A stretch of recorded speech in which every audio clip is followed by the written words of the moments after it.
esse episódio do Dia do Exército, na porta do Forte Apache, né, que é a sede do Comando Militar lá em Brasília, foi muito grave porque exatamente era uma manifestação planejada, financiada claramente, organizada previamente, né, com convocação pelas redes que certamente chegaram aos filhos e ao próprio presidente, aos filhos dele e ao presidente, e ele, quando ele vai à manifestação, transforma num comício, sobe num carro e discursa para os manifestantes, né, e transforma, portanto, num comício, ele endossa, ele avaliza aquilo que estava na frente dele, que ele evidentemente leu, né? A gente sabe que ele sabe ler. Então, ele leu as faixas numerosas que tinham lá, dizendo que era para fechar o Congresso, para fechar o Supremo Tribunal Federal, pedindo AI-5, intervenção militar com Bolsonaro no poder.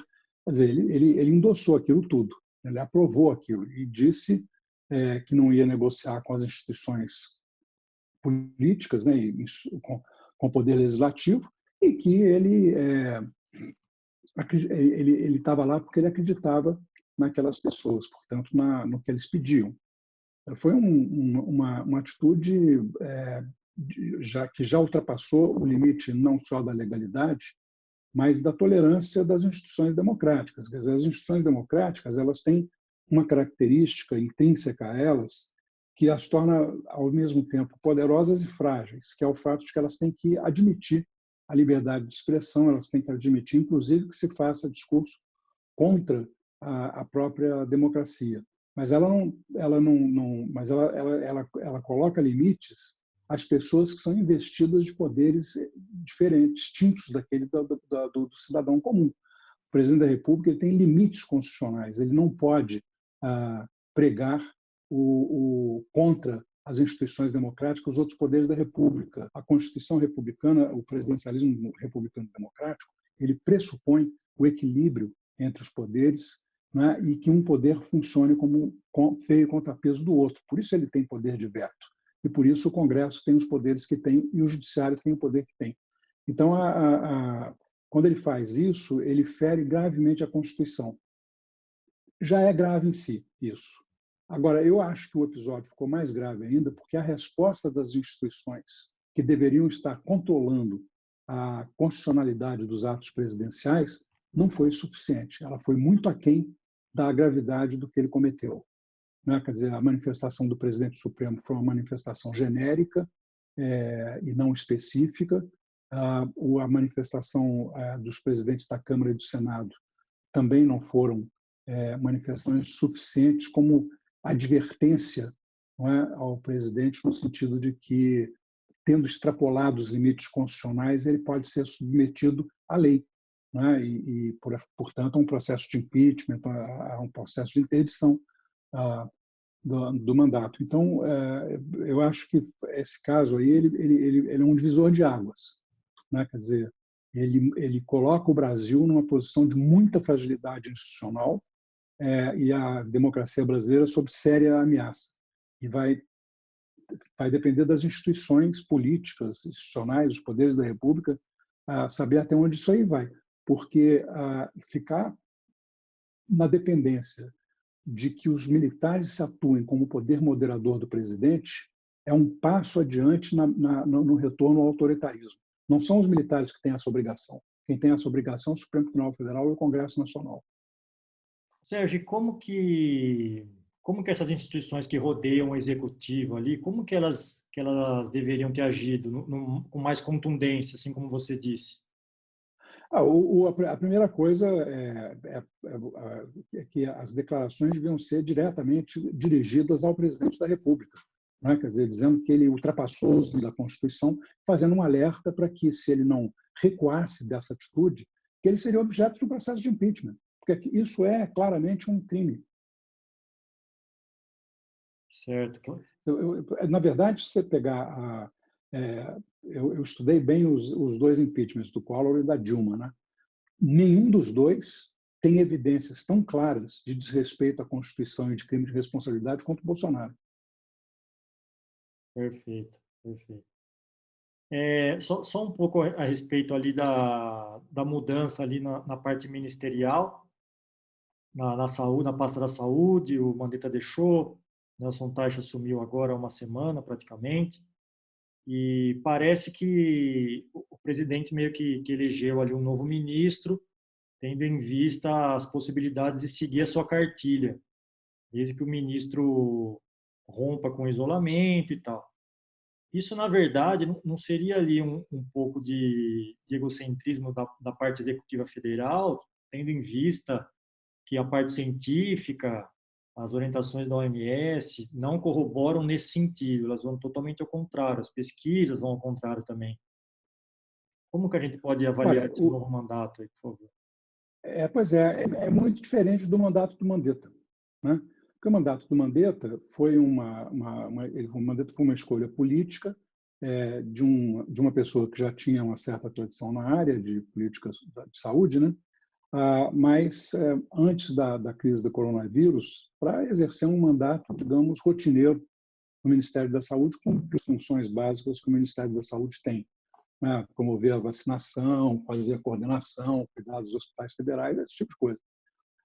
Quando se instalou a crise do coronavírus, o Mandetta, que era um ministro sem menor importância, porque saúde não era uma área de grande prioridade do governo Bolsonaro, estava todo centrado na pauta econômica, né? E naquelas pautas de costumes, que são, na verdade, é a pauta do presidente, né?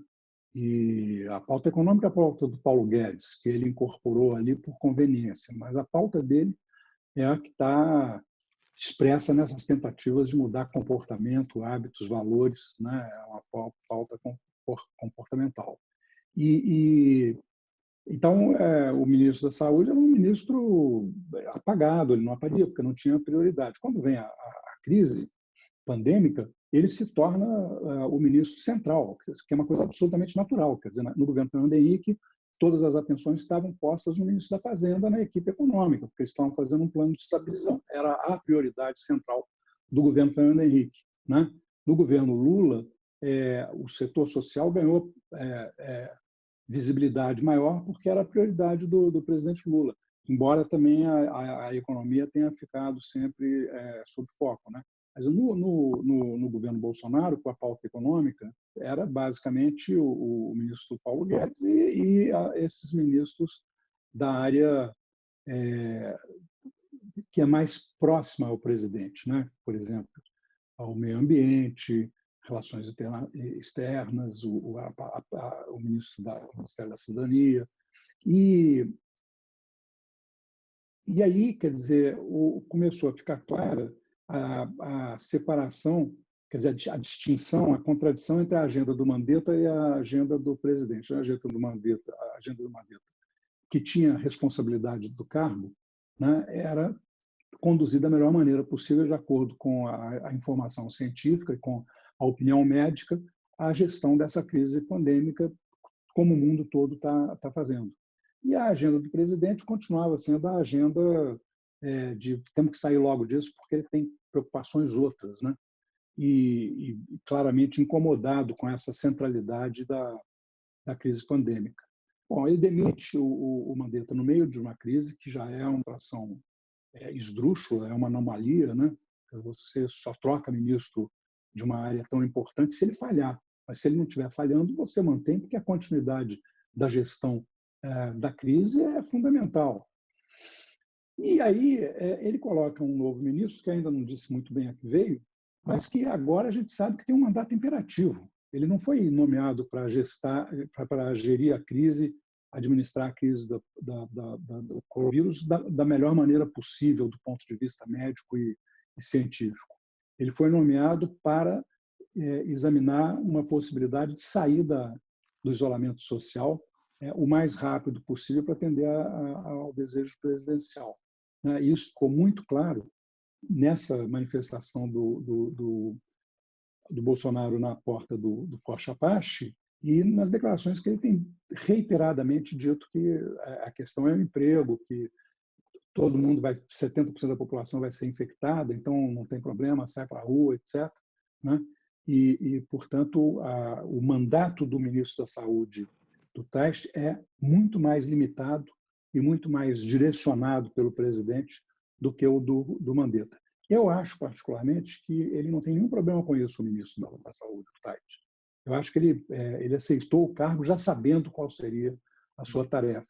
É um militante do bolsonarismo, fez parte da campanha, e na posse dele, a única coisa que ele falou de concreto é que ele era alinhado com o presidente.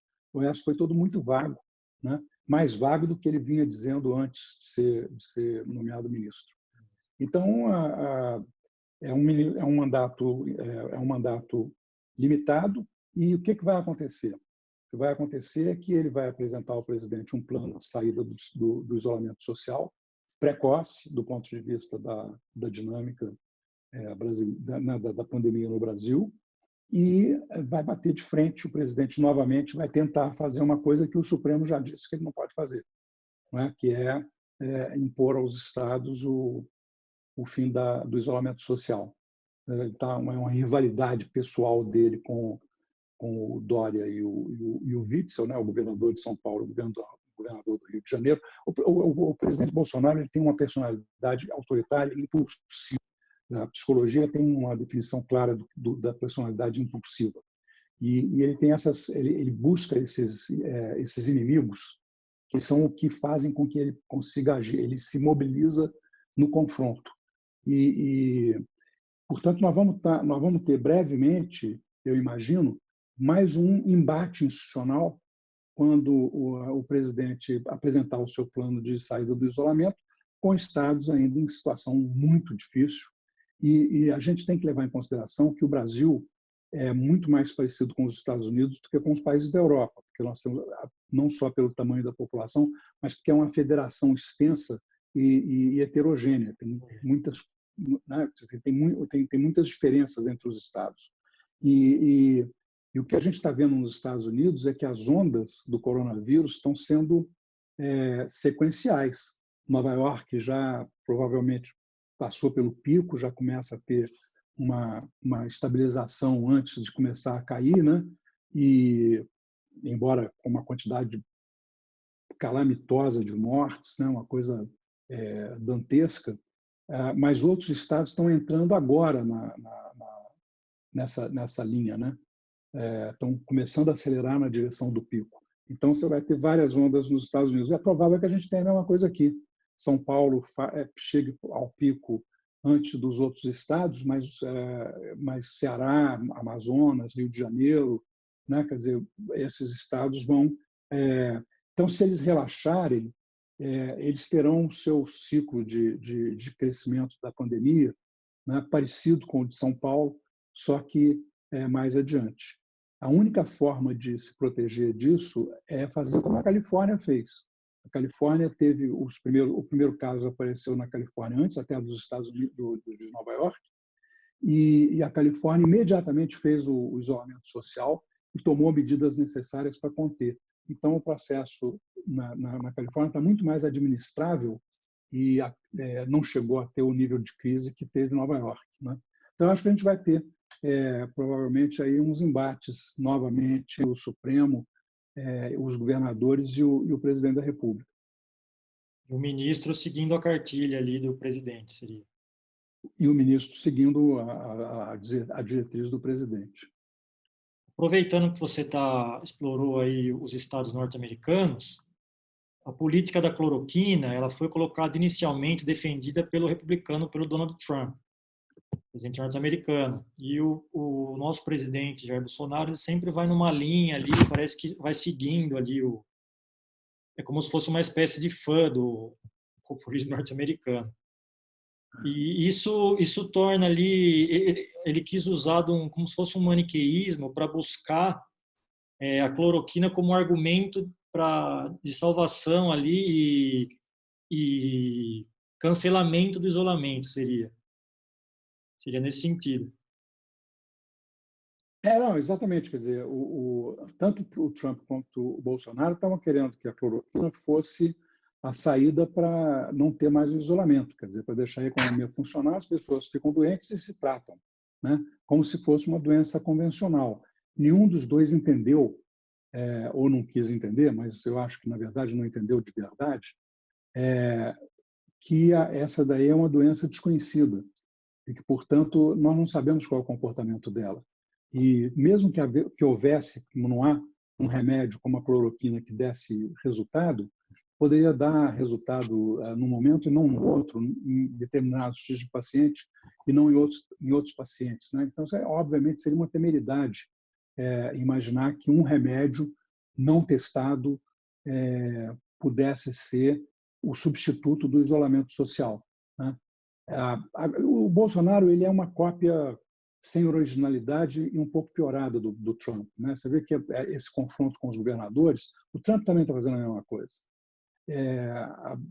Ficar discutindo com o seu especialista, né, em epidemiologia, no caso do Bolsonaro, os especialistas que assessoravam o Mandetta, né, é a mesma coisa que o Trump faz com o Fauci. Toda hora ele diz que vai demitir o Fauci, que o Fauci não serve, etc. Depois tem que voltar atrás. Esse também é um comportamento típico dessas personalidades autoritárias, impulsivas, populistas, que vão com toda a força e, quando encontram um obstáculo, recuam, mas não abandonam a ideia, porque eles são obcecados, né? Quer dizer, eles entram num processo de obsessão por determinadas ideias que eles não abandonam de jeito nenhum, tem a cabeça dura, é uma mentalidade que não é impenetrável pelo argumento racional.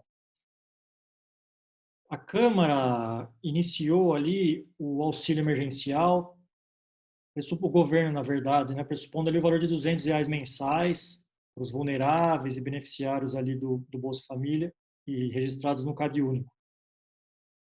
A Câmara propôs 600, um segundo episódio de embate ali entre a equipe econômica e a Câmara, Congresso no geral, o auxílio aos estados e municípios, aos entes federativos. A Câmara propõe um valor maior, o governo fica com uma pauta ali mais rechaçada, quer diminuir esse valor. Há possibilidade da Câmara buscar um oportunismo nessa situação, vide que seja um ano eleitoral, e não simplesmente, da forma mais pura, um auxílio ali aos estados e municípios nessa época?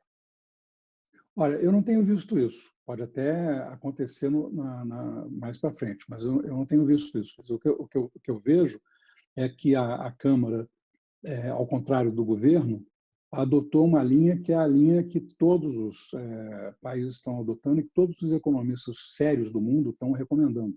Mesmo aqueles mais obstinados fiscalistas têm dito, olha, numa emergência dessas, a gente tem que interromper o processo de austeridade e fazer o que for possível para suplementar a renda das pessoas que vão perder renda, né? Porque senão a gente aumenta a tragédia. Na verdade, eu li ao longo desse período aí vários economistas, inclusive economistas insuspeitos desse ponto de vista de responsabilidade fiscal, né? Tem um estudo, por exemplo, que foi divulgado pelo Fed, que mostra que, fazendo um estudo da gripe espanhola, mostrou que, na verdade, quando você gasta para mitigar os efeitos da pandemia sobre a população e cuida efetivamente da saúde, você consegue fazer com que a economia recupere mais rápido. Se o foco não é enfrentar a doença adequadamente, a economia sofre mais. Então, na verdade, esse gasto extraordinário, né, e deficitário na maior parte dos países, para mitigar as condições sociais, para permitir que haja uma certa tranquilidade, para que os médicos possam enfrentar a pandemia da melhor maneira possível, é a melhor receita econômica para a saída da crise econômica. Quer dizer, né? Quer dizer, se você não faz isso e tem uma condição muito pior do ponto de vista sanitário, a saída econômica, a recuperação econômica vai demorar mais, né? E a perda de confiança é mais profunda. Então, essa capacidade de mostrar gestão numa crise pandêmica, né, numa crise sanitária, de saúde pública, por parte dos governos, aumenta a confiança dos governos e faz com que os agentes econômicos se tornem mais tolerantes com esse gasto extraordinário que foi absolutamente necessário e humanitário, né? Então, na verdade, a única coisa que eu tenho visto de errado aí é o governo ficar tratando essa questão como se fosse uma questão de política econômica corrente, né? Por exemplo, você diz assim, não, a gente não vai auxiliar os estados se não tiver uma contrapartida. Mas como assim contrapartida? Que estado tem condição de fazer qualquer outra coisa se não cuidar da sua crise pandêmica, né? Quer dizer, com as UTIs superlotadas, com as pessoas. Quer dizer, daqui a pouco a gente já tem visto aí o trailer, né? Do que se pode seguir ao descontrole da pandemia, né? Que as pessoas, eu já vi no noticiário de televisão cemitérios que estão criando novas gavetas, outros que estão abrindo covas já imediatamente. A gente viu uma cena dantesca em Nova York, de uma vala comum enorme, parecia gente tirada do campo de concentração, parecia uma situação de Segunda Guerra Mundial, né? Muito macabro né? Quer dizer, muito macabros esses episódios de preparação de covas né, e de gavetas em cemitérios, na expectativa já quase que ser certa, né, de que vai haver uma quantidade enorme de mortos, né? Daqui a pouco gente empilhada, corpos empilhados, porque o setor público não tem capacidade de gestão, porque não foi feita a coisa certa, que é tentar manter o ritmo da pandemia sob controle, de tal forma que as ações médicas possam dar conta do volume crescente esperado, né, de doentes. Então, realmente, a única coisa que você pode pensar nesse momento é aparelhar da melhor forma possível, economicamente, tecnologicamente, logisticamente, os estados e os municípios para lidar com a crise. É a única pauta, não tem outra pauta. E não tem que ter contrapartida. A contrapartida é entregar mais vidas e menos cadáveres. Essa é a contrapartida. Perfeito, Sérgio. Queria te agradecer por esse tempo e foi muito enriquecedor e legal a conversa. A gente se fala. Bom, Um abraço, legal, foi um obrigado, viu? prazer. Um abraço, Prazer. até mais.